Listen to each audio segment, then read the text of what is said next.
What a fight. Wow. Wow. Wow. Wow. Wow. Yes, my team Liverpool may have lost, but the boxing delivered tonight, and my God certainly delivered. That, you could argue, was one of the fights of the year. One of the best fights in London. One of the best fights at the O2 Arena.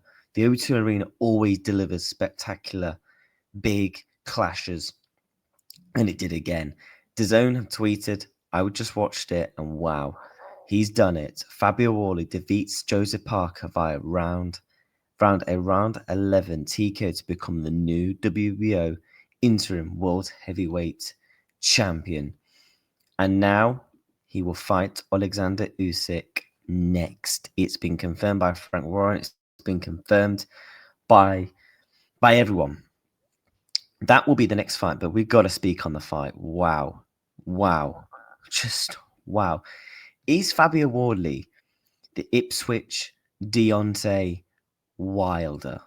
Because for me, he could be. He's got the power. He has the power. Let's break it down. I mean, it starts off very cagey for Joseph Parker, trying to nick a couple of rounds, and then Wardley just going at him, going at each other. I don't know how there was not a knockdown. Now, yes, it was a stoppage. I don't know how there was not a knockdown. I don't know how. I genuinely don't know how. You could argue round 4 and 5 should have been, there should have been a knockdown in there. And in round 8, 9, and 11, how on earth did Fabio Wardley even stay on his feet? We've got to give credit to Joseph Parker, one of the most likable guys in boxing. And I do feel sorry for him a little bit because, the past 2.5 years, he's worked to becoming a 2-time world heavyweight champion and just snatched his dreams away at the final moments, because I believe he probably would have gone on to win it by a round or 2 on points. I did have him up by a couple of rounds, to be honest with you. He was boxing smart at times, using the lean hand and then following up the right and just smothering him. And then just so many times he was just hitting him on the side of the head, just hooks after hooks. And Fabio Wardley just staying on his feet.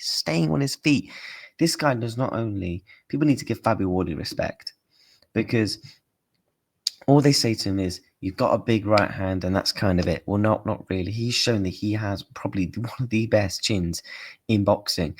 I think based off that performance, you've seen it against Fraser Clark, in some of the wars that he's had, that he has an unbelievable chin, he has an unbelievable work ethic, an unbelievable heart, and what a story this is. The fact this is a lad who has had over just 20 professional fights, no amateur experience. You look at the heavyweights in these days, they've had hundreds and hundreds of amateur fights before even becoming professional. Fabio Wardley's never had an amateur fight. Never had an amateur fight. 20 professional fights, and he's just gone in there beating a former world heavyweight champion and a challenger. Arguably, you could say he's probably the second best heavyweight in the world before that fight. I don't think anyone will argue. I think you could argue him or Ajit Kabayel, because we can't count Joshua or Fury right now because they're so far inactive. Fury's said he's retired, and Joshua hasn't fought for nearly a year and a half, so you can't say them two. But because Parker was number 2, you're looking back off the wins he's fought. Deontay Wilder, people were saying he was going to lose. People said he was going to lose against Zhang. And then obviously he fought Martin Bakole, the 3 big bogeymen of the division, people that you don't want to really fight. And you have to give absolute unbelievable credit for Parker for staying on his feet there, because he took punch after punch after punch. Excuse me. Unbelievable fight. Genuinely one of the fights of the year. And you look at Crawford, you look at Beterbiev and Chris Eubank Jr. That's up there. That is up there. That's definitely top 3, top 4 for me, because I don't know how there wasn't a knockdown. I genuinely don't know how both men stayed on the feet. Both men could have knocked each other out at times. They genuinely could have. And I'm so excited now what's going to mean for the heavyweight landscape What does Parker do now? Because is it somewhat of a long way back for him? 33 years of age. He's still a very good, credible heavyweight. He's still top 3, top 4 for me, even despite on that performance, showing that he has a quality shin, quality power. We know what Joseph Parker will bring. I would like to see Joseph Parker against Daniel Dubois, I think, next, because obviously he was meant to get that in February, and obviously Dubois, quote unquote, ill. But obviously, Fabio Wardley against Usyk next. It's going to be really interesting to see where that happens. Does it happen over in Germany, Saudi? I mean, if it happens here in the UK, I'll definitely go, because I do go to all a lot of UK events. I'm going to Chris Eubank Jr. Conor Ben 2 in a couple of weeks' time at Tottenham. But I can't. I'm going to watch that back. I'm watching that back tomorrow. I'm watching that back many times, because that fight is one that you just cannot. You can't just not watch it back. You just can't. Both men just staying on the feet, absolute warfest, and this is what the O2 Arena brings.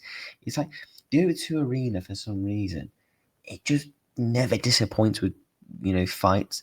When you hear a fight is scheduled for the O2 Arena, you know it's going to be big, because it's the home of boxing, man. It's the home of boxing, and yeah, Manchester and O2 Arena, man, they always deliver specials. And I don't know how many times I was screaming like, "Oh my god, how are you staying on your feet?" I was on the edge of your feet, edge of my seat. I'm actually speechless, even talking about it.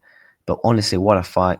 I'm going to dissect it, watch it back again, probably tomorrow, and do a proper full fight review in terms of breaking it round by round. But I wanted to give my initial thoughts, and congratulations to both fighters, because they both need congratulations, because they're both likeable guys. What a story Fabio Wardley is on, and credit for Joseph Parker for showing unbelievable heart to even stay on his feet. But obviously the referee waved it off. Yeah, what a fight, people. Fabio Wardley beats Joseph Parker and will fight Alexander Usyk next.